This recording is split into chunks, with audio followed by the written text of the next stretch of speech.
Have you ever wondered why stopping at one drink feels almost impossible, even though before that first sip, you were truly planning to just have one? Maybe you've even noticed that it's easier to not drink at all than to stop at one drink. It's like you don't have enough switch. You're okay until you have the first drink, but then all bets are off. Today, I want to explain why that happens and why it has very little to do with willpower. You're listening to How to Drink Less, the podcast for people who want to change their relationship with alcohol without shame, without labels, or relying on self discipline alone. I'm your host, Adriana Cloud. I'm a certified coach and hypnotist, and I've been alcohol free for 5.5 years. Every week on this podcast, I help you understand why you drink, how to stop obsessing about alcohol, and build a life you don't need to drink to escape. It's easier than you think. Listen on to find out how. Welcome back, my friends. Today we are talking about the struggle to stop at one drink. A listener asked me about this recently, and I thought it would be helpful to answer it on the podcast because I know it's a very common experience, and I bet you've been there too. You tell yourself you just need one drink to take the edge off or to help you relax, or maybe everyone else around you is having a drink, and you tell yourself, I'll just have one to join in and then I'll stop. And in that moment, you really mean it. You fully intend to stop at one. But as soon as you start drinking, your resolve seems to evaporate, and suddenly all you can think about is getting the next drink. And that's how one turns into three, to the whole bottle, and the next day you're left wondering, what the hell happened?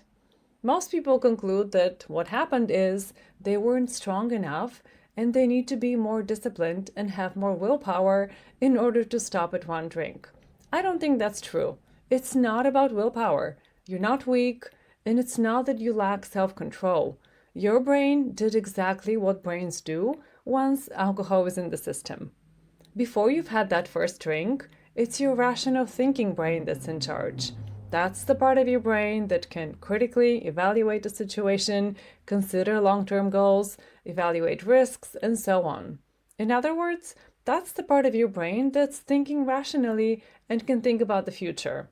That part wants to stop at one drink because it remembers how you felt in the past and you've overdone it, and it wants you to wake up without a hangover. It wants you to keep your promises, to think clearly, and to feel proud when you wake up tomorrow. But once you start drinking, that rational part goes offline, and what takes over is the part of the brain that's focused on immediate gratification. That's the part that does not care about avoiding the 3 a.m. anxiety, or hangovers, or shame, or stupid decisions, or broken promises, because that part of your brain doesn't care about self-control or long-term goals. It just wants the thing that feels good right now. That's how alcohol affects your brain. It affects your attention and risk perception. It discounts the importance of anything beyond the present moment. And when the present moment holds the promise of an immediate reward, tomorrow just doesn't matter as much. Tomorrow is vague and distant, but the next drink is right here, right now. So this is one mistake people make. When they decide, I'll just have one drink, they assume that they will still be thinking the same way after that drink is finished. But you're not the same person after one drink as you were before it. Alcohol has affected your brain in a way that makes it really hard to hold on to long-term goals and beliefs and values. Now, you might be wondering, but if that's true, why can some people stop at one drink? Why can I sometimes stop at one? And that's a great question. The answer is that alcohol affects everyone, but not everyone has the same learning history with it. If you've spent years teaching your brain that one drink is usually followed by 2 or 3 more, then the first drink becomes a cue that says, we're drinking tonight. Your brain starts expecting more.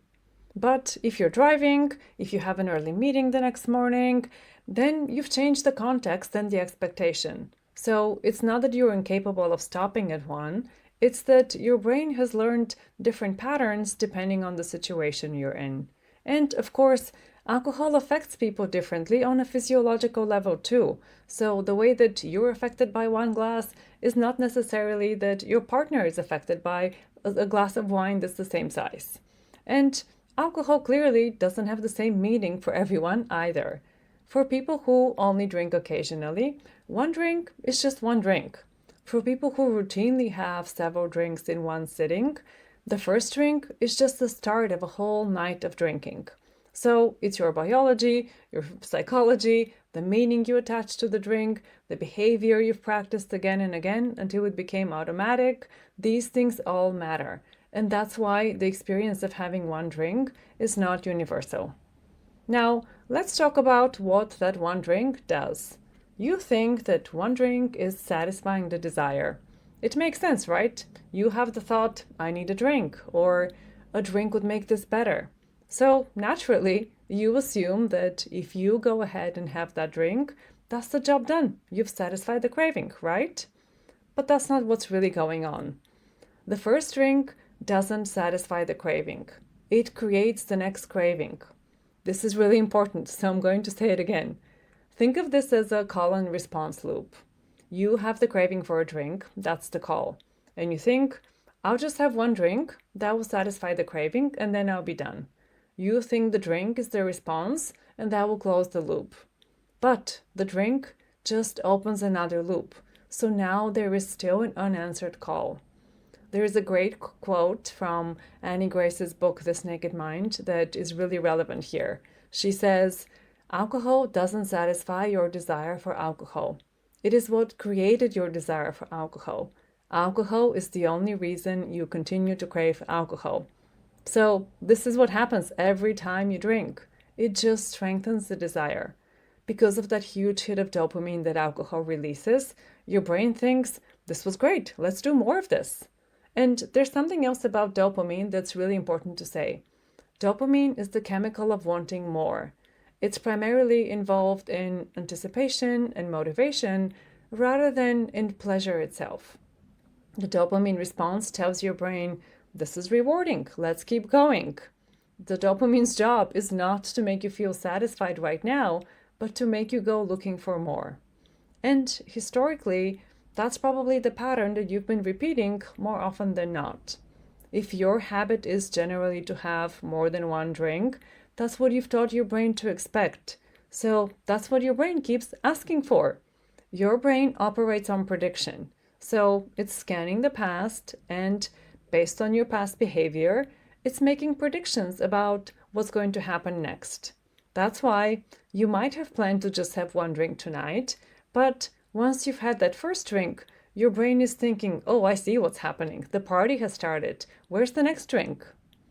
There's also a different trap that kicks in right around here, and it's less about the drink itself and more about the thought that follows a slip.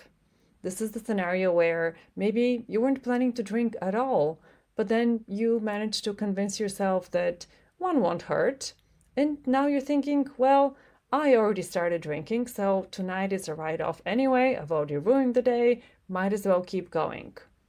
Psychologists actually have a name for this. It's called the abstinence violation effect, but you don't need to name it in order to recognize it.